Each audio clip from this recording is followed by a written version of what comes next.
I'm Cheryl Atkinson. Welcome to Full Measure. We begin today with the epic controversy over Guantanamo Bay, Gitmo for short. It's the U.S. military base on the southeastern tip of Cuba. The base has many purposes since it was established over a century ago. Mostly it's now known for the military prison holding enemy combatants since the War on Terror began in 2001. The promise to close Gitmo has been the alpha and the omega of the Obama administration.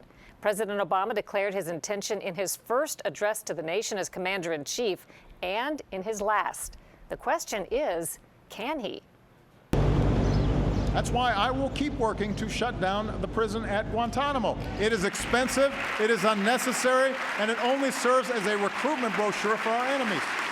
There'll be a bipartisan backlash, a constitutional crisis if he tries to do this. Republican Senator Lindsey Graham is a chief critic of efforts to close Guantanamo. His campaign promise will not be fulfilled. The problem with President Obama, he doesn't understand that campaign promises sometimes have to yield to reality. Are you saying it won't be closed down? No.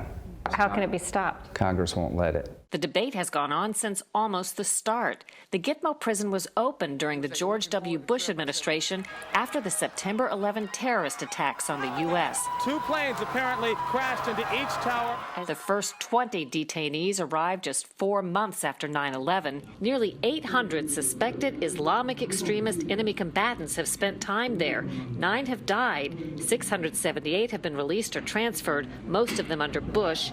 Around a third of those have returned to the battlefield.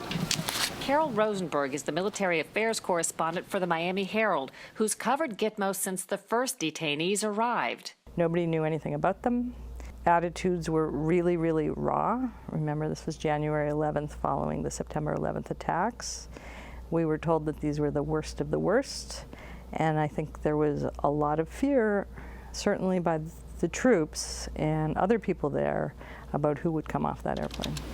Back in 2002, the U.S. military allowed Rosenberg and a small group of journalists to observe as the detainees were taken to Camp X-Ray at Guantanamo Bay. That early makeshift prison is the image many remember, and the prisoners processed while on their knees, shackled and blindfolded. It's just so sensory deprivation. Reporting at the beginning was extremely organic, meaning the military welcomed suggestions, and we could go to them and say, we want to see them arriving. We'd like to see them at prayer.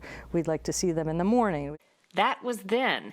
Now the days of openness at Gitmo are over. The access is extremely limited.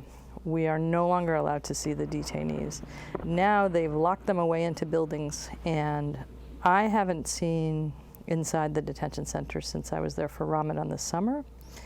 And the last reporters allowed in the detention center went in October. A string of events led to secrecy and controversy. There were allegations of torture and abuse at Guantanamo under the Bush administration. We're talking about, the abuse by association from Abu Ghraib that was described as Gitmoizing.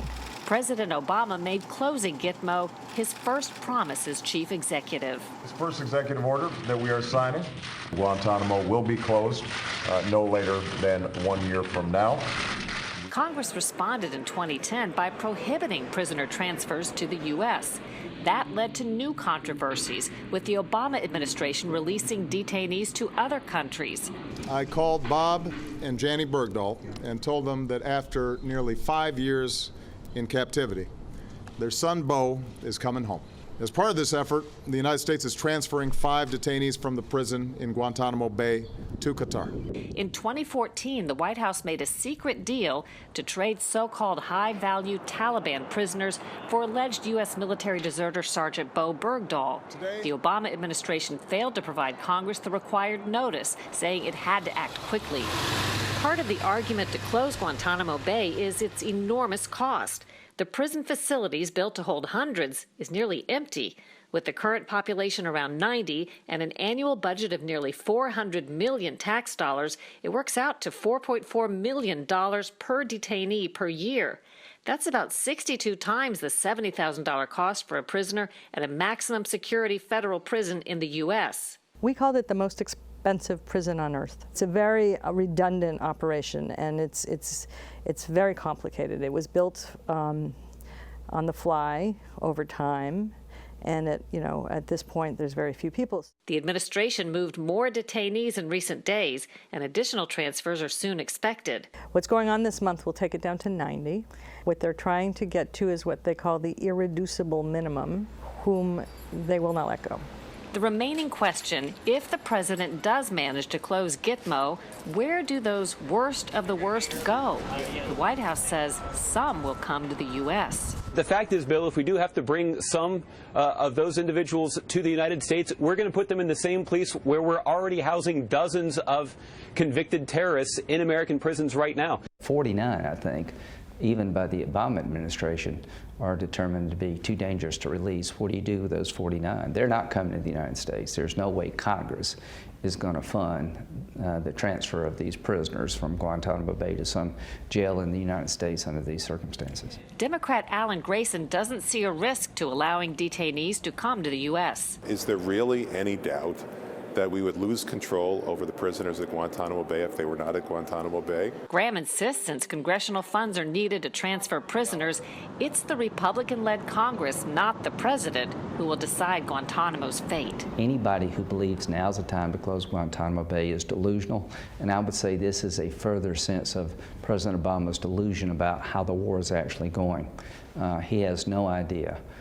In my view, the threats we face, if he had the idea of the threats we face that I possess, the last thing he'd do is empty this jail. You're calling President Obama delusional yeah, on this? Totally.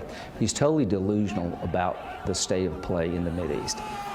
In the recent defense spending bill, Congress included a ban on transferring prisoners to the U.S. President Obama signed the bill into law, but hinted the part about Gitmo might violate the separation of powers. That leaves open the idea that he could try to use executive authority to again bypass Congress. Still ahead on Full Measure, many of the enemy combatants at Guantanamo were once important al-Qaeda players who plotted against America. We'll talk to one man whose CIA team caught them.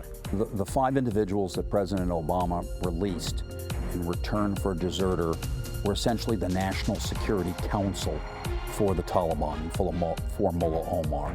They were the leadership of the Taliban, who commanded their intelligence apparatus and their army.